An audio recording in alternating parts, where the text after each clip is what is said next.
L'entrée à l'école ou à la garderie, c'est une étape délicate à traverser. Heureusement, c'est habituellement planifié, on a le temps de s'y préparer et il y a de merveilleux livres jeunesse qui vont nous aider.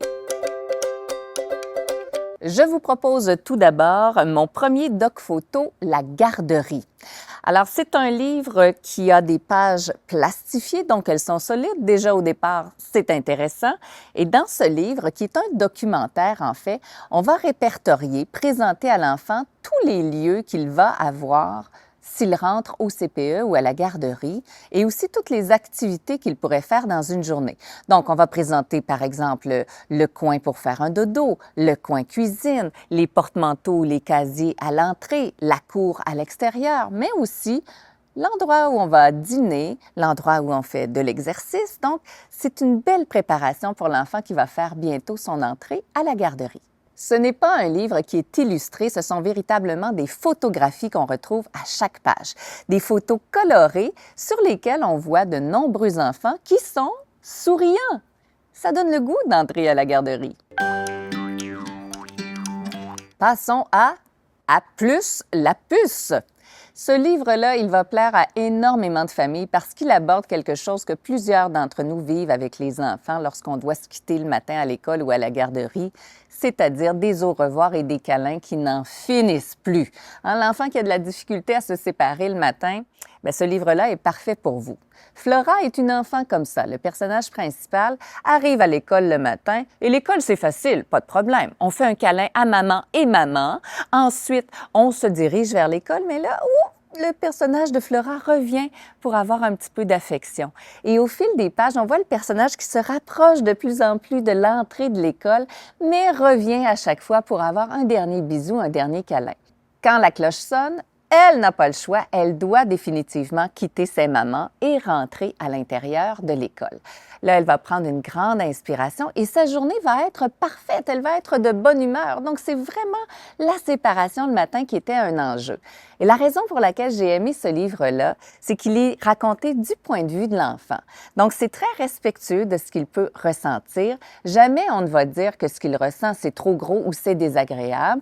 Et surtout, la petite fille Flora, elle arrive à reprendre le contrôle d'elle-même toute seule, de manière très positive. Donc, je pense que c'est un livre qui va aider beaucoup de familles. Cher Victor est un livre que j'ai adoré parce qu'il parle de l'importance des livres.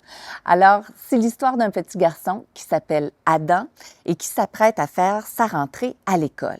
Pour se donner du courage, il va écrire une lettre à son héros préféré, qui, lui, ce cher Victor, est un explorateur très courageux et il veut, dans le fond, s'inspirer de son héros pour se donner lui-même du courage et rentrer à l'école.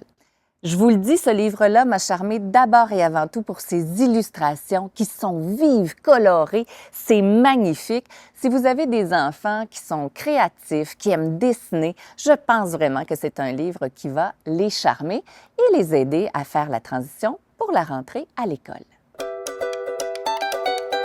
Maintenant, un immense livre qui va faire un immense tabac dans votre maison, j'en suis convaincue. 1, 2, 3. À l'école. Alors, c'est un livre qui est intéressant de par son format. C'est comme un gigantesque cherche et trouve. Les illustrations de Marianne Dubuc sont remplies de petits détails. C'est l'histoire de Pomme qui rêve de faire son entrée à l'école et en attendant de pouvoir le faire parce qu'elle est trop petite, eh bien, elle va aller visiter les différentes écoles des animaux. Donc, elle va aller à l'école Petit Miel, par exemple, qui est l'école des ours, ou encore l'école Petit Bon, qui est celle des lapins. Chaque page présente une nouvelle école et un nouveau moment de la journée. C'est ce que j'ai trouvé intéressant. Donc, on aborde autant l'heure du dîner, l'heure de la leçon que l'heure du dodo ou de la sieste. Dans chaque page, il y a des dizaines d'animaux qui posent des questions, font des actions ou demandent un dernier câlin à leurs parents. Donc, c'est plein de petites situations comme ça que pourrait vivre votre enfant et ça va bien le préparer avant sa rentrée. je termine avec Où que tu sois, qui n'est pas un livre qui aborde directement la rentrée à l'école ou à la garderie, mais qui présente en fait l'ennui que peut ressentir un enfant lorsqu'il est séparé une journée entière de ses parents. Donc, on a ici une petite fille qui va à l'école et sa maman vient la reconduire le matin. Et j'ai trouvé ça chouette parce que le livre présente en parallèle ce que font chacun des deux personnages pendant la journée. Donc, la petite fille a plusieurs activités à l'école, mais sa maman aussi fait plusieurs choses. Et ça permet de voir que la maman, lorsqu'elle fait d'autres tâches, elle pense quand même à son enfant, elle lui souffle même des bisous et grâce à la magie des illustrations, la petite fille a l'impression de les recevoir. Et à la fin de la journée, on se retrouve, on se raconte ce qu'on a vécu chacun de son côté, mais on n'oublie pas que même si on était séparés, l'autre a pensé à nous et nous, on a pensé à lui. Je pense qu'à la lecture de ce livre-là, vous pourriez même débuter un beau rituel familial.